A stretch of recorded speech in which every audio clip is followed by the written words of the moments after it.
किसी ने सच ही कहा है कि कानून वह मकड़ा का जाल है जिसमें छोटे मोटे कीड़े मकोड़े फंस जाते हैं, लेकिन बड़े बड़े गिरगिट और चूहा उसको फाड़ के निकल जाते हैं। और ये बात अभी के समय में बिल्कुल सही भी साबित हो रहा है, क्योंकि अभी आप लोग देख रहे होंगे कि बिहार में डीजे प्रतिबंध को लेकर के ये मतलब मामला बहुत ज़्यादा हाईलाइट है और सरकार डीजे पर प्रतिबंध लगा रही है, जो कि एक डीजे से लगभग 10-15 परिवार जो है उसका भरण पोषण होता है। और सरकार इसको इस तर्क पे बंद कर रही है, तर्क दे रही है कि पहला तर्क ये है कि इससे अश्लीलता फैलती है। तो मैं सरकार से पूछना चाहता हूँ कि अश्लीलता फैलती है तो आप डीजे को प्रतिबंध क्यों लगा रहे हैं? अश्लीलता ही अगर आपको रोकना है तो इसके लिए आप उन स्टूडियो को बंद कीजिए जहाँ पे अश्लील गाने रिकॉर्डिंग होते हैं, उन कलाकार पे मुकदमा कीजिए जो इस तरह के गाने बनाते हैं, ऐसे संगीतकार ऐसे गायक पे आपको करना चाहिए ना। आप वहां तो उनको छूट दे दिए हैं। 3 मिनट का गाना बनाकर, कोई 3 मिनट का अश्लील गाना बनाकर कोई कलाकार 25-50 लाख कमा रहा है और कोई डीजे वाला 24 घंटा मेहनत करके 5,000-6,000 कमाता है, तो आपको वो बड़ा जो है वो दिखाई नहीं देता है। बड़े बड़े कलाकार आप तो उनके तलवे चाटते रहते हैं नेता सब, लेकिन ये छोटे छोटे गरीब बेचारा जो है ना वही मारा जा रहा है। और पता नहीं कहाँ तक लोकतंत्र, अभी लोकतंत्र का जो परिभाषा है और लोकतंत्र का जो भी सुविधाएं लोकतंत्र में होती है, लगता है कि भारत में अभी सही से और बिहार में खास करके लोगों को नहीं मिल रहा है। और सरकार दूसरा तर्क यह देता है डीजे के पीछे कि इससे ध्वनि प्रदूषण होता है।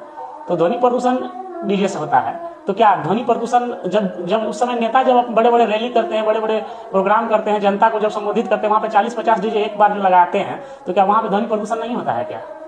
और नेता का जो प्राइवेट जेट होता है, हेलीकॉप्टर होता है, वो जब चलते हैं तो क्या डीजे से ज्यादा डेसिबल का साउंड उत्पन्न करते हैं या नहीं? क्या वहां पे ध्वनि प्रदूषण नहीं होता है क्या? ठीक है, तो इसका जवाब देना चाहिए नेता को। तो क्या गरीब का डीजे ही सिर्फ ध्वनि प्रदूषण करता है?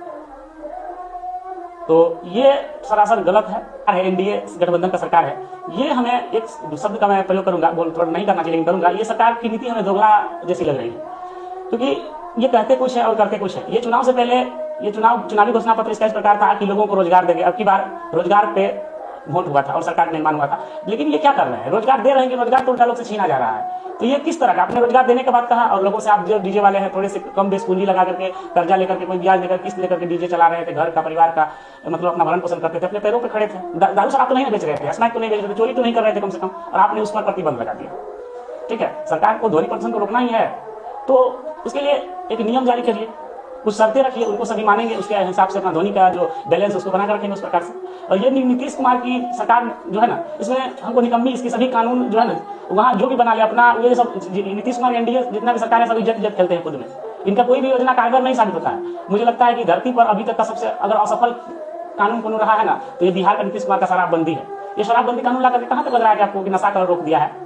कहाँ पे किस नशा करने वाले लोगों को नशा नहीं मिल रहा है? इतना ही हुआ है कि 80 रुपया का शराब जो है ना 400 रुपया मिल रहा है, लेकिन शराब कहाँ बंद हुआ है? अब पीने वाले को देखते हैं सामने पीकर आ ही रहे हैं, नाली में उलट रहे हैं, जो भी भ्रष्टाचार, दंगा फसाद, मारपीट होना चाहिए, हत्या, अपहरण, वो सब हो ही रहा है।